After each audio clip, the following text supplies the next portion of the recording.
সাধারণতন্ত্র দিবসের প্রাক্কালে আন্তর্জাতিক ভারত-বাংলাদেশ সীমান্তের নদিয়ায় বিএসএফ এর পক্ষ থেকে কঠোর নিরাপত্তা জারি করা হয়েছে।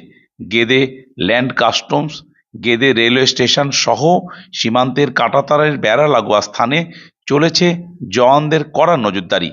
কাঁটাতারের বেড়া বরাবর দূরবর্তী স্থানগুলিতেও দূরবীনের সাহায্যে নজর রাখা হচ্ছে। রেলওয়ে স্টেশন, ট্রেনের কামরা, সীমান্ত এলাকার রাস্তাঘাটে কড়া নিরাপত্তা জারি রয়েছে। সন্দেহভাজন কোনো কিছু দেখলেই জওয়ানরা তল্লাশি করছেন। স্নিপার ডগের সাহায্যে বিভিন্ন স্থানে তল্লাশি চালানো হয়। আন্তর্জাতিক সীমান্ত গেদে রেলওয়ে স্টেশনের নিরাপত্তায় মুড়ে ফেলা হয়েছে। জওয়ানরা স্নিপার ডগ দিয়ে তল্লাশি চালায় সীমান্তের নানা স্থানে।